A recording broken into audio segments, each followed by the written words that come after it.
Hi friends, welcome back to Navi classes. As promised मैं आपके लिए एक साइंस और टेक्नोलॉजी पर नया सेट लेकर आ गई हूँ। जैसे कि आपकी डिमांड थी कि पेपर बहुत ही नज़दीक है, तो मैं आज एक और सेट अब अपलोड कर रही हूँ। तो चलिए बिना देरी के डिस्कशन स्टार्ट करते हैं।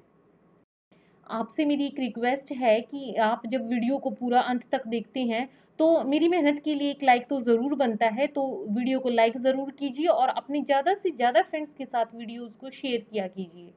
तो चलिए स्टार्ट करते हैं। Question number 1 is which among the following is note and advantage of international trade. आपको बताना है कि अंतरराष्ट्रीय व्यापार की इनमें से क्या एक एडवांटेज नहीं है, मतलब कि क्या हमें उससे फायदा नहीं मिलता है, वो आपको चूज करना है। ऑप्शन ए आपको दिया गया है import of defence material, option B is export of surplus production, option C is availability of cheap raw material and option D is dependence on foreign countries. तो करेक्ट आंसर जो है वो इसका ऑब्वियस है कि ऑप्शन डी होगा, dependence on foreign countries.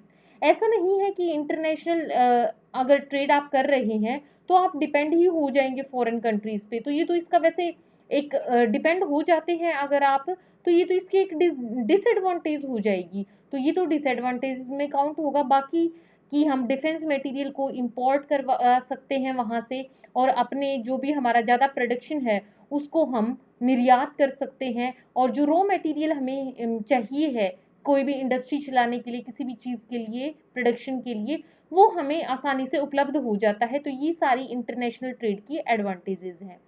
बढ़ते हैं क्वेश्चन नंबर सेकंड की तरफ। The need for decolonisation and democratisation of information communication was propagated bye.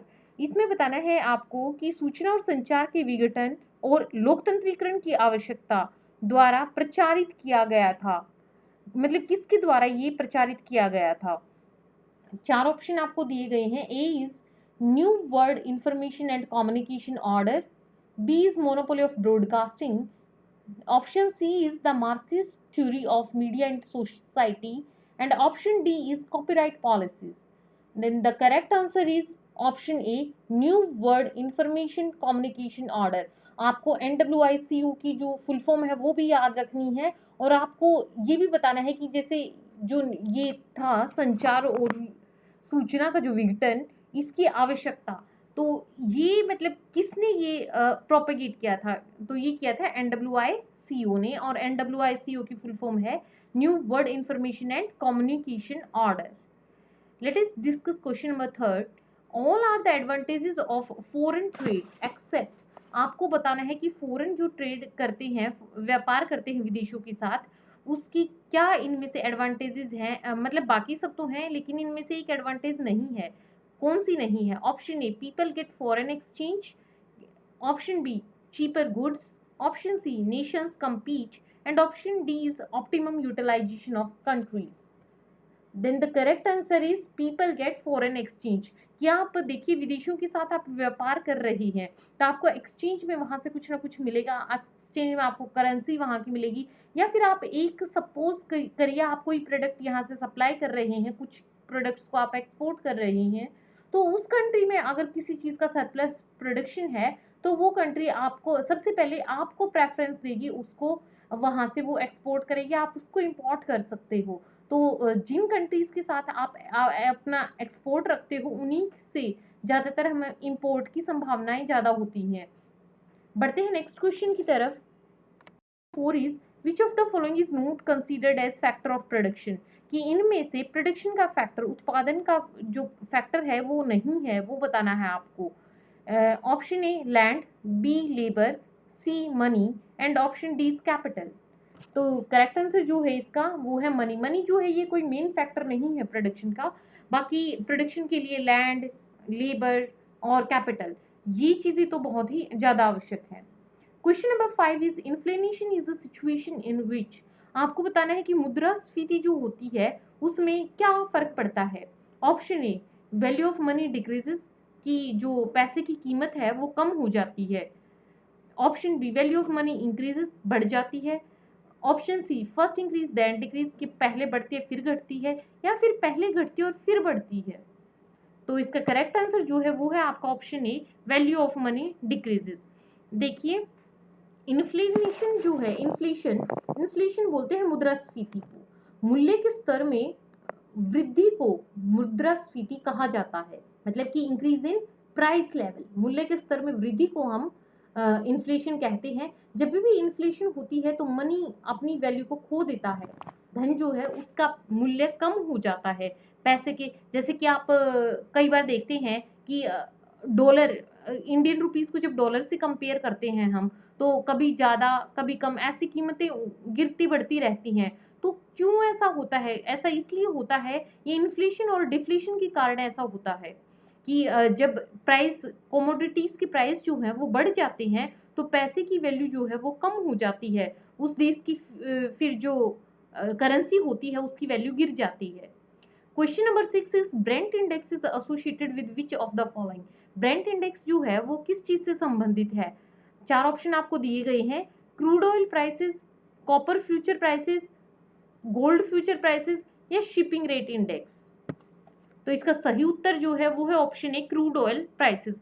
कच्चा जो तेल है उसके मूल्यों से संबंधित होता है ब्रेंट इंडेक्स। बढ़ते हैं नेक्स्ट क्वेश्चन की तरफ। Question number 7 is which among the following products is not usually exported from India. इनमें से कौन सा ऐसा प्रोडक्ट है जो ज्यादातर भारत से जिसका निर्यात नहीं किया जाता है, यहां से बाहर नहीं भेजा जाता जिसको ज्यादातर? ऑप्शन ए है राइस, बी व्हीट, सी शुगर या ऑप्शन डी पल्सेस। तो इसका करेक्ट आंसर जो है वो आपका ऑप्शन डी पल्सेस। दालों का बहुत ही कम यहाँ से एक्सपोर्ट होता है, बाकी राइस, व्हीट और शुगर का प्रोडक्शन हमारी कंट्री में बहुत ज्यादा है, तो हम ये चीजें एक्सपोर्ट करते हैं। Question number 8 is which is an example of first generation computers. आपको बताना है कि पहली जो पीढ़ी थी कंप्यूटर्स की उसमें कौन सा इनमें से सिस्टम जो है वो शामिल था? Option is E D V A C EDVAC, option B is EDSAC, option C is ENIAC, option D is UNIVAC. तो करेक्ट आंसर जो है वो है आपका ऑप्शन सी, इनैक, ENIAC। ये जो है ये first electronic general purpose digital computer था। यह ट्यूरिंग पूर्ण था और रीप्रोग्रामिंग के माध्यम से संख्यात्मक समस्याओं का एक बड़ा वर्ग हल करने में ये सक्षम था। तो याद रखिए ENIAC, ये इंपॉर्टेंट है कि ये कौन सी जनरेशन से बिलोंग करता था ये सिस्टम, फर्स्ट जनरेशन से। Question number 9 is name the component of computer which act like a traffic officer and direct the flow of instruction between various units. Computer के घटक का नाम बताइए जो एक यातायात अधिकारी की तरह काम करता है और विभिन्न इकाइयों के बीच निर्देशों के प्रवाह को निर्देशित करता है, मतलब उसको फ्लो को ये डायरेक्ट करता है, उसको दिशा देता है। तो चार ऑप्शन है आपके पास, memory unit, arithmetic and logic unit, control unit या नन ऑफ द अबव, इनमें से कोई नहीं। तो इसका सही उत्तर जो है वो है कंट्रोल यूनिट। कंट्रोल यूनिट ऐसा कंपोनेंट है कंप्यूटर का जो एक ट्रैफिक ऑफिसर की तरह काम करता है और जो भी इंस्ट्रक्शंस आती हैं ये उनको डायरेक्शन प्रोवाइड करता है कि कौन सी यूनिट में, किस यूनिट से वो रिलेटेड है, उसी पाथ पे वो जाए। बढ़ते हैं नेक्स्ट क्वेश्चन की। Question number 10 is a set of programs that control the computer system is known as. आपको प्रोग्राम्स का सेट बताना है कि उसको, सेट ऑफ प्रोग्राम्स को क्या बोलते हैं। देखिए जो प्रोग्राम होता है ये तो आपको पता है कि सेट ऑफ इंस्ट्रक्शन क्या होता है, प्रोग्राम होता है, लेकिन आपको बताना है कि सेट ऑफ प्रोग्राम्स क्या हो जाएगा। चार ऑप्शन आपको दिए गए हैं, option A is hardware, B is software, C is memory and D is keyboard. The right answer is option B, software. Set of programs is known as software. Question number 11 is which of the following comprises of all magnetic tapes, printers and electronic circuitry? तो इसमें बताना है कि इसमें से कौन सी चीज है, कौन सा उन इन कंपोनेंट्स की कंपोजिशन को आप क्या बोलेंगे जिसमें magnetic tapes, printers, electronic circuitry शामिल हो। चार ऑप्शन आपके पास है, option A is computer hardware, option B is computer software, option C is memory and option D is input. The correct answer is option A, computer hardware. Hardware components यानी कि जो हम छू सकते हैं, टेंजिबल कंपोनेंट्स जो होते हैं वो हार्डवेयर में इंक्लूडेड होते हैं। Question number 12 is which part of CPU compares two numbers, adds them, subtracts them, multiplies और डिवाइड्स देम। तो आपको बताना है कि यानी जो भी ये मैथमेटिकल ऑपरेशंस होते हैं इनको कौन सा पार्ट जो है CPU का परफॉर्म करता है। Option A is control unit, B is memory unit, C is arithmetic and logic unit and D is none of the above. तो correct answer is option C, arithmetic and logic unit. ALU जो है वो सारे mathematical operations जो हैं वो perform करता है। बढ़ते हैं क्वेश्चन नंबर 13 की तरफ। Question number 13 is which of the following transfers the data from the user to memory of ALU। इनमें से कौन सा कंपोनेंट है जो यूजर से डाटा लेकर ALU तक पहुंचाने का काम करता है? इनपुट, आउटपुट, कंप्यूटर हार्डवेयर और computer software. The correct answer is input. Input devices जो हैं वही यूजर से डाटा लेते हैं और उस डाटा को फिर मेमोरी में, ALU की मेमोरी में ट्रांसफर कर देते हैं ताकि उस पर ऑपरेशन अप्लाई हो सके और यूजर को आउटपुट मिल सके। Question number 14 is name the component of the computer that connects the processor to the other hardware। कि आपको उस कंपोनेंट का, उस घटक का नाम बताना है जो प्रोसेसर को हार्डवेयर के साथ कनेक्ट करता है। चार ऑप्शन आपके पास है। ऑप्शन ए है मदरबोर्ड, बी है पंच कार्ड, ऑप्शन सी है आपके पास CPU and option D is chip.